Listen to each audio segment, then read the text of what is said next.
Oke, assalamualaikum warahmatullahi wabarakatuh. Ketemu lagi di channel kita, channel Fortuna Production. Kawan-kawan, dimanapun Anda berada, tetap jaga kesehatan, banyak-banyak minum air putih agar tidak dehidrasi. Oke, kali ini melenceng dari biasanya. Biasanya itu kita itu membahas tentang rumah tangga, dan kali ini kita akan membahas tentang wirausaha. Nanti kita bisa komunikasi dengan wirausaha yang sedang menjalankan usahanya, dan alhamdulillah ini pengusaha muda yang sukses di bidangnya. Nanti teman-teman sekalian bisa mengambil nilai positif dari perbincangan kami. Oke, kita perkenalkan, kita sambut pengusaha muda Jepara, yaitu Miftahun Niam dari Kecapi. Oke, selamat terima kasih sudah diundang ke sini ya. Terima kasih. Saya terima kasih banget. Oke, perkenalkan, nama saya Miftahun Niam. Saya kelahiran ya Sri Kandang, RT 1 RW 9 sama orang Solo Sri Kandang. Cuma sekarang domisili dan berusaha di Desa Kecapi karena setelah menikah memang memulai bisnis menempuh hidup baru. Seperti itu ya Pak ya. Oh, saya kira itu sampean itu orang Rusia. Tidak. Soalnya kulitnya putih, ganteng, badannya keker gitu ya. Kalau Rusia saya tidak di sini Pak. Di Ukraina lagi perang gitu. Lagi perang ya. Oke. Ya, alhamdulillah meskipun nggak sukses-sukses amat ya, ini nggak sukses amat, alhamdulillah masih fokus di dunia kulineri, bisnis kuliner. Alhamdulillah dari membesarkan nama MND Food ini sudah 3 tahun. Dari food, snack, kemudian catering. Memang fokus di ya Pak ya, di kuliner ya. Kuliner. Ya. Apa itu memang udah basic dari awal karir, atau memang hal itu sudah menjadi atau menjiwai lah katakan ya. Iya. Apa dulu ini membahas tentang awal-awal karir ya? Iya. Mungkin dari setelah sekolah atau masih muda belum punya istri. Apa udah punya istri apa belum? Oh, sudah Pak. Oh, alhamdulillah sudah ya. Baru satu ya. Oke, mungkin punya angan-angan ya. Nanti kalau saya punya 2, 3 sampai 4. Semoga istri saya tidak nonton gitu. Nonton bahaya Pak, di channel ini bahaya gitu. Nah, kembali ke laptop. Iya, yes. Apa itu namanya itu tadi loh? Awal karir itu langsung ke frozen atau ke makanan, apa mungkin bisa diceritakan mungkin awal-awal karir dari mulai kerja sampai sekarang ini menjadi pengusaha makanan. Mungkin silakan. Dulu awal memang kita sebagai anak muda ini bukan punya privilege dari keluarga yang wirausaha, tidak. Kita tahu sendiri orang tua siapa, dari lingkup keluarga dan teman-teman seperti apa kan kita tahu sendiri sih Pak. Kemudian dari situ kita belajar sama orang, gimana mengelola bisnis yang baik, gimana cara berwirausaha dan lain-lain. Tempatnya setelah menikah itu mungkin karena istri saya terlalu sayang dengan saya Pak. Karena dulu kan setiap hari itu saya itu dari Jepara ke Kudus tuh naik skuter itu Pak. Hampir 1 jam perjalanan setiap hari kan, istri saya lihat saya capek. Dari situ kan. Itu kerja apa itu Pak? Itu sama itu di sebuah perusahaan pemasaran minyak goreng. Sama masih basicnya alhamdulillah hidup saya itu memang tercipta untuk mendapatkan nafkah dari makanan, memang basicnya makanan. Bukan tercipta untukmu kan ya? Lagu itu Pak. Oke. Boleh ngerokok dulu Pak? Oh, monggo. Disponsori oleh rokok alhamdulillah. Ya mungkin bisa detailnya itu artinya gini. Mungkin awal-awal karir dari mulai mungkin itu tadi pemasaran minyak, mungkin ada kisah-kisah lagi apa enggak itu kira-kira? Ya dari step by step kan mungkin ya. Dari pemasaran minyak tuh saya kerja dengan China. Kalau bisa memang buat teman-teman semua yang pengen memang arahnya memang untuk berwirausaha, lebih baik itu bekerja dengan, mohon maaf, bukan rasis ya Pak ya, bukan rasis, tapi memang lebih bagus kepada Cina. Karena Cina itu mendidik kita disiplin, jujur. Tolong nanti editing ya. Rasis di skip. Saya takutnya gitu Pak nanti. Bukan merendahkan kasta yang lain Pak, tapi alhamdulillah kasta ini tertinggi Pak dalam bidang perdagangan. Oke. Sampai saat saya pun mengaku. Iya, mengaku ya Pak ya. Sampai saya dulu Malaysia. Malaysia itu bisa maju ekonominya. Yang pertama perdagangan itu. Pernah di Malaysia? Oh, pernah di Malaysia, Pak. Kerja apa itu? Alhamdulillah nyemir sepatu, Pak. Jadi sepatunya Pak Perdana Menteri itu saya yang nyemir itu. Saya pernah ke sana itu ketemu sama tukang semir, mungkin sampai ya. Oh iya, Pak. Pas itu mungkin saya pakai tapi sampean belum seganteng ini. mungkin seperti itu, masih Pak. kusut, dekil. Iya. Wah, penampilan acak-acakan. Alhamdulillah. Berarti sampean itu. Alhamdulillah. Ya, kerja apa di sana, Pak? Kerja apa? Alhamdulillah di memang bidang kesehatan juga lah. Di sana memang kesehatan. Malaysia ini memang nggak ada ilmunya gitu aja, Pak. Yang penting ada uangnya bawa pulang gitu aja. Nggak usah direndah-rendahkan karena Malaysia itu memang negara yang Kurang di atas lah gitu, Pak. di atas ya. Itu di sana kan juga sama. Untuk perdagangan itu memang dia Inggris penjajah itu mendatangkan Cina dari negeri Cina dibawa ke Malaysia untuk memegang perdagangan waktu dulu penjajahan. Nah itu saya implementasikan sekarang. Saya itu dulu tahun 2017 sampai 2019 memang betul-betul bekerja dengan Cina. Saya pelajari cara kerjanya, disiplin kerjanya, cara mengatur keuangannya dan lain-lain. Dari situ tahun 2019 saya putuskan, oke, kita udah capek ini ikut sama orang. Kita harus mandiri sendiri. Mandiri sendiri itu gini. Pokoknya setiap orang yang mau berwirausaha itu, untuk khususnya saya makanan ya Pak ya, karena saya orang makanan, itu saya gini. Pagi jam 6 kita berangkat kerja, pulang jam 6 lagi, karena memang perjalanan 1 jam ya Pak, sampai rumah. Itu pas masih di Minyak itu, di Kudus. Kemudian malam itu habis sisa itu saya, istri saya itu buat makanan. Buat makanan, kita kemas, kita produk. Pagi itu kita tawarkan sama teman kerja. Itu berlangsung selama 6 bulan. Perjuangan ya, Pak. Perjuangan ya, sampai dapat masalah apa kayak kumpulan keluarga atau apa saya tawarkan itu produknya sampai gitu. Sampai omset itu sudah timbangannya itu antara omset dengan gaji itu tinggian omset. Nah, dari situ, gaji sama omset. tinggian omset dari jualan itu, Pak. Dari situ saya permintaan ya. Permintaan ada. Alhamdulillah. Dari situ memang baru saya itu memutuskan untuk resign. Nah, itu buat teman-teman yang lain, buat teman-teman yang mau berwirausaha, kalau bisa itu ketika wirausaha itu belum betul-betul mengcover kehidupan Anda, jangan resign dulu. Karena itu fatal, apalagi sudah punya istri, apalagi sudah punya anak kayak gitu. Kalau bujang nggak apa-apa, Pak. Campak di tempat sampah pun nggak apa-apa, bisa hidup, Pak. Kalau bujang mah mau kemana aja bebas. Bebas, Pak.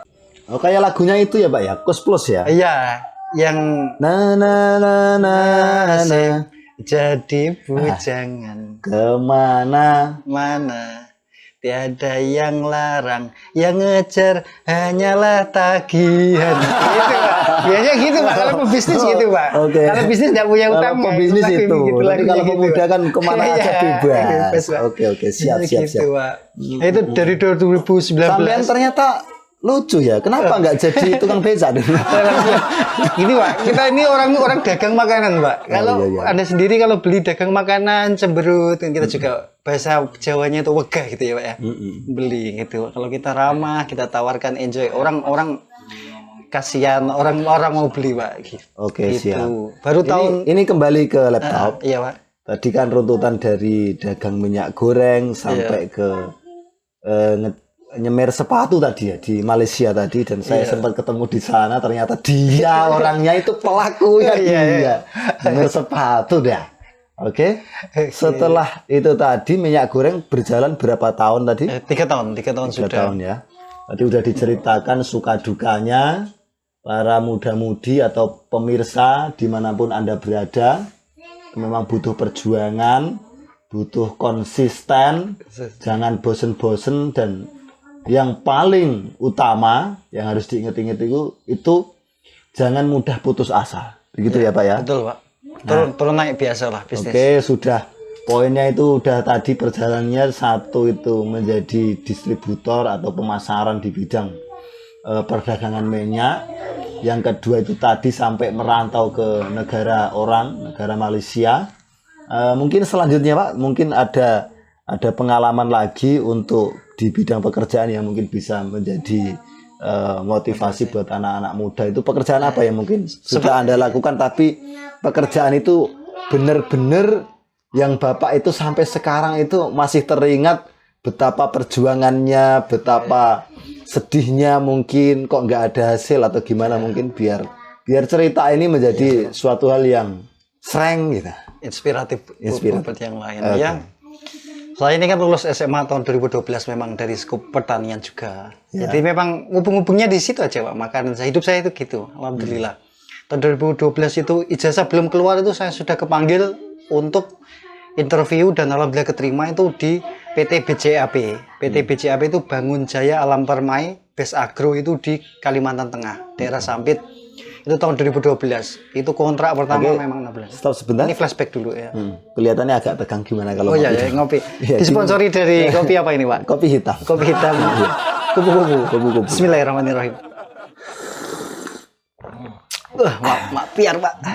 Seger sekali. Ini mantap. Kopi serikan.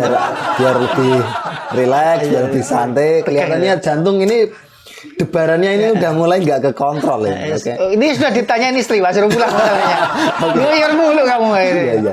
Tenang Pak, nanti amplopnya tebel. Cuman isinya nggak tahu itu apa.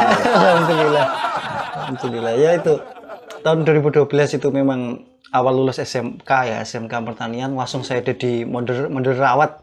Dulu mandor rawat sawit di Kalimantan Tengah. Itu berlangsung. Wow, itu di Kalimantan? Di Kalimantan, langsung jadi mandor. Memang wah, katanya nyamuknya segini-gini Pak. Oh iya, segini aja Pak. Lebih bisa lagi. Gitu. Itu setiap hari itu lihat babi ular itu jadi teman kita karena memang kita mandor rawit. Babi? Iya, babi celeng itu Pak. Yang kayak teman kita itu Pak. Oh, itu dia. Ya kayak tim kreatif kita ini Pak. Ini sebagian spesies. Gitu ya, itu karena memang gini, kenapa ketemunya itu? Karena memang kita mandor rawat. Mandor rawat ini sawit usia 2 tahunan. Jadi memang belum begitu tinggi.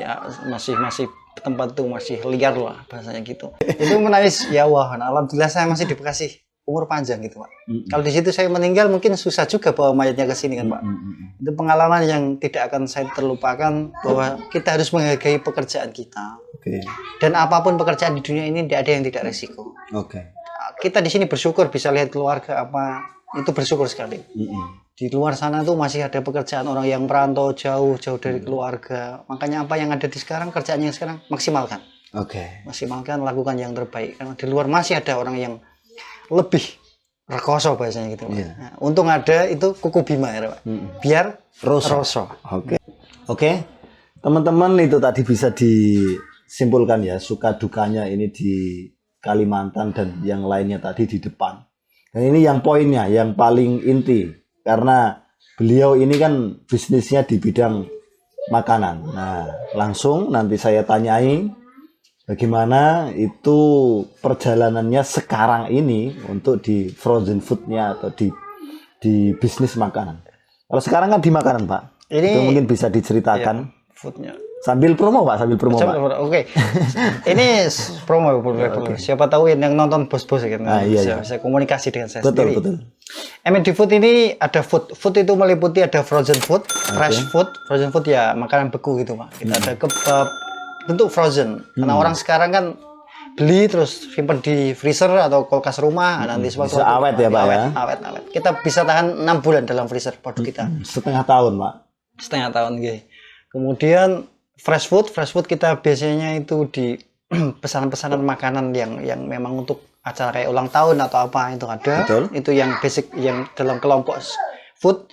Untuk snacknya kita ada basreng, ada siomay kering, ada beberapa produk snack yang memang snack bal-balan loh Pak, bal-balan besar. Itu untuk cateringnya kita ada 2 segmen, 1 catering wedding, 2 catering yang nasi pok. Nasi pok itu kita juga jalankan.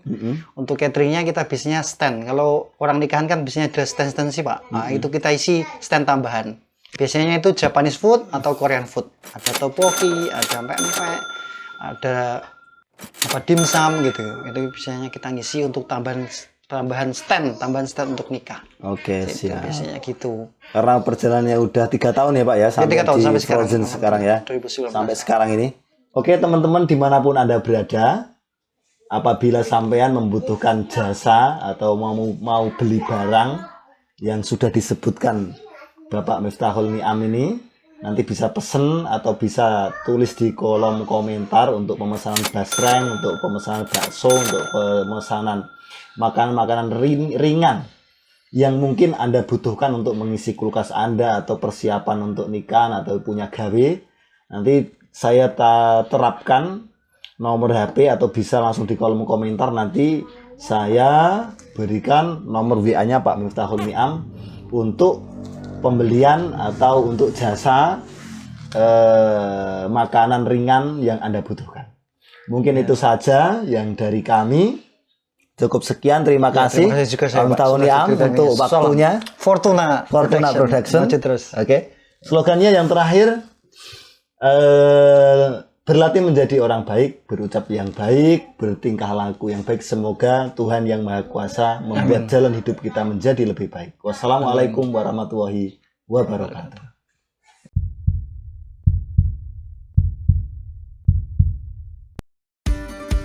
Oke, teman-teman sekalian, orang baik dimanapun Anda berada, orang bijak mengatakan hukum di dunia itu tabur dan juga tuai. Maka dari itu taburlah kebaikan sebanyak-banyaknya agar apa yang akan kita dapatkan nanti juga kebaikan pula. Jangan lupa like, komen, dan juga subscribe. Satu lagi, jangan lupa pencet tombol lonceng agar tetap bisa tonton video-video kami selanjutnya. Terima kasih.